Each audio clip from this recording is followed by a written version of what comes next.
आज हमारे पास वोट नहीं होता तो एक गरीब मछुआरा मल्लाह का बेटा राज्य में मंत्री नहीं बन पाता। जिंदा मतदाताओं को मुर्दा घोषित किया गया, उनमें से एक भी कोई बीजेपी का नहीं है। चिराग पासवान आज का इशू नहीं है। चुनाव आयोग जाके इन बच्चों से बात कर, पता लग जाएगा। हमारे बड़े भाई जल्द से जल्द शादी कर दें। अगर हमारे पास अगर वोट नहीं होता तो देश में जो भी सरकार है कभी हमारी कोई बात नहीं मानता। अगर आज हमारे पास वोट नहीं होता तो एक गरीब मछुआरा मल्लाह का बेटा राज्य में मंत्री नहीं बन पाता। तो ये खास करके हम गरीब पिछड़े के वोट के अधिकार के लिए हम लोग लड़ाई लड़ रहे हैं। इस देश में सबसे अमीर व्यक्ति हो या सबसे गरीब व्यक्ति हो, सबका वोट एक बराबर सामान्य है। तो इसलिए हम लोग वोट के अधिकार के लिए रोड पे उतरे हुए हैं। तमाम हमारे गरीब पिछड़ा के अधिकार के लिए हम लोग राहुल गांधी जी के नेतृत्व में हम लोग काम कर रहे हैं, ताकि आने वाला समय में जब तक हमारा वोट का अधिकार होगा तब तक गरीब पिछड़ा दलित जो है सर उठा के जिएगा। जब अगर हमारा वोट का अधिकार हमारे पास से चला जाएगा तो आज़ाद भारत से पहले इंसान को पशु के जैसे माना जाता था। हमें बराबरी में लोग बैठाते नहीं थे, हमारे हाथ से लोग पानी नहीं पीते थे। ये हमारी पहचान था। जब से हमको वोट गिराने का अधिकार मिला तब से हम आज सर उठा के जी रहे, मजबूती से आगे काम कर रहे। इसलिए बहुत बहुत धन्यवाद देता हूँ सभी साथी को, बहुत बहुत धन्यवाद। अब चुनाव आयोग नहीं रह गया है, वो गोदी आयोग रह गया। अब बीजेपी का पार्टी का जो सेल होता है वैसे चुनाव आयोग जो है काम कर रहा है, एक बीजेपी का कार्यकर्ता बन करके, और लोकतंत्र बचाने के लिए, संविधान को बचाने के लिए, वोट का अधिकार को बचाने के लिए और लोगों के अस्तित्व के बचाने के लिए राहुल गांधी जी और हम सब लोग इस यात्रा पे निकले हैं। और इस यात्रा पे एक बात स्पष्ट है कि ज़मीनी स्तर पे गांव के इलाकों में भी हम लोग घूमे हैं।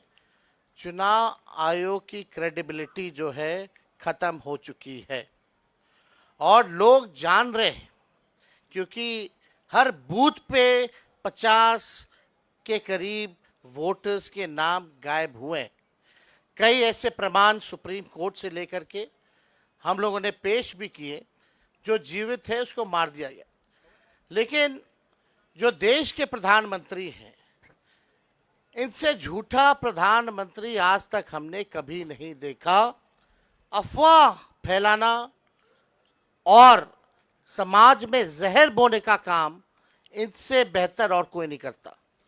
आप देखिएगा, प्रधानमंत्री जी गया आए और गया में उन्होंने कहा कि घुसपैठियों को भगाने के लिए जो है ये इलेक्शन कमीशन जो है काम कर रहा है। इलेक्शन कमीशन के जो कैटेगरी का जो लिस्ट है या सुप्रीम कोर्ट में जो एफिडेविट जमा किया है, वहाँ कहीं भी घुसपैठियों का जिक्र नहीं है।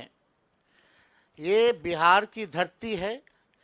यहाँ अगर आप चाहेंगे लोकतंत्र को ख़त्म करना, क्योंकि ये लोकतंत्र की जननी है, बिहारी एक एक बिहारी यहाँ के लोकतंत्र या देश में जो लोकतंत्र है या संविधान है, इसको ख़त्म नहीं होने देगा।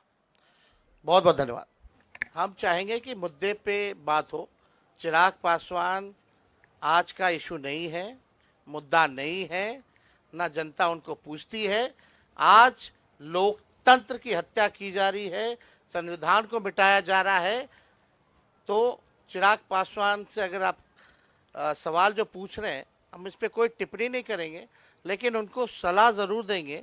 हमारे बड़े भाई जल्द से जल्द शादी कर लें। एसआईआर के खिलाफ जनता में गुस्सा भी है और बिहार में 20 साल से जो सरकार चल रही है उस सरकार को बदलने के लिए ज़बरदस्त एक आकांक्षा लोगों में है।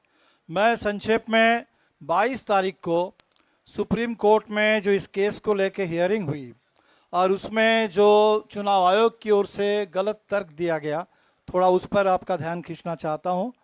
सुप्रीम कोर्ट में ये कहा गया कि चुनाव आयोग ने तमाम जो उसकी जवाबदेही है उसको राजनीतिक दलों पर छोड़ दिया और कहा गया कि बिहार में ये 1.5 लाख बीएलए क्या कर रहे हैं। तो सबसे पहली बात तो हमें लगता है कि ये चुनाव आयोग की रिस्पॉन्सिबिलिटी है कि एक एक्यूरेट इलेक्टोरल रोल बनाना, ये काम चुनाव आयोग का है। राजनीतिक पार्टियां, बाकी तमाम सिविल सोसाइटी, नागरिक समाज, हम लोग मदद करेंगे इसमें, लेकिन की रिस्पॉन्सिबिलिटी चुनाव आयोग की है। सेकंड, इसमें हम पॉइंट आपसे जो बताना चाहते हैं कि अगर सबसे ज़्यादा बीएलए भारतीय जनता पार्टी के हैं और हमें बताया जाता है कि जनता पार्टी बीजेपी के जो लगातार इतने वोट बढ़ रहे हैं कि उनके बीएलए बड़े काम करते हैं, तो उनके बीएलए की ओर से अभी तक एक भी कंप्लेन अगर नहीं आया तो इससे तो सवाल खड़ा होता है कि क्या बीजेपी के मतदाताओं का नाम नहीं कट रहा है? क्या पूरे बिहार में जो जिनको जिंदा मतदाताओं को मुर्दा घोषित किया गया उनमें से एक भी कोई बीजेपी का नहीं है? क्या जो प्रवासी मजदूरों का वोट काटे जा रहा है उसमें कोई बीजेपी के समर्थक नहीं है? तो सवाल तो इसी से उठता है कि बीजेपी अगर खामोश है इस पूरे सवाल को लेकर, और ये पूरी प्रक्रिया जो बीएलए की संख्या आपको मैं बता दूं कि अभी तक दिल्ली चुनाव आयोग हमारा 1500 बीएलओ दिखा रहा है, बिहार के चुनाव ऑफिस वो बता रहा है कि 2500 बीएलए है, और अभी भी 1000 बीएलए पेंडिंग है।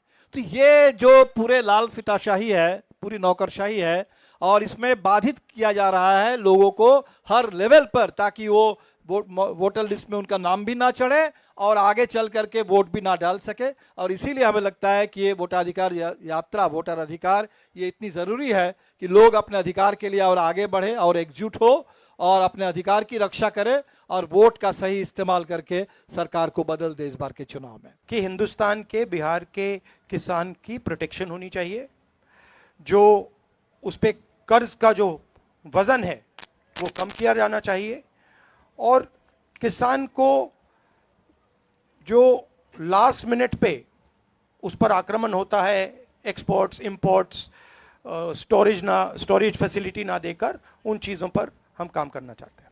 बट बिहार स्पेसिफिकली हमारा मैनिफेस्टो कमेटी उस पर काम कर रही है।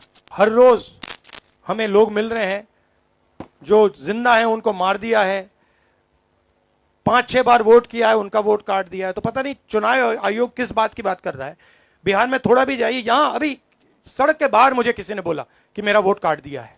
क्योंकि यहाँ अररिया में भी 1 लाख। देखिए, बड़ी इंटरेस्टिंग बात मैं आपको बताता हूं। अब मैंने एक भारत जोड़ो यात्रा की, उसके बाद मणिपुर से महाराष्ट्र मुंबई तक यात्रा की, और ये अब तीसरी यात्रा है, वोटर अधिकार यात्रा। इसमें बड़ी इंटरेस्टिंग बात निकल रही है जो पिछले 2 यात्राओं में नहीं थी। इसमें क्या हो रहा है, छोटे छोटे बच्चे आ रहे हैं, बड़ा स्ट्रेंज फिनोमिना है। छोटे से बच्चे आ रहे हैं, मेरे पास आ रहे हैं और मेरे कान में कह रहे हैं, वोट चोर गद्दी छोड़, एक के बाद एक। मतलब ये एडल्ट्स नहीं है, छोटे से हैं। अब छोटे से 6 साल के बच्चे को पता लग गया, और एक नहीं, मतलब अनेक आ रहे हैं, हजार। जहां भी जा रहा हूं, वोट चोर गद्दी छोड़, वोट चोर गद्दी छोड़, वोट चोर गद्दी छोड़। अब चुनाव आयोग जाके इन बच्चों से बात कर ले, पता लग जाएगा। बट बड़ा यूनिक फिनोमिना है, क्योंकि इसका क्या मतलब है कि ये अब बिल्कुल अंदर घुस गया है।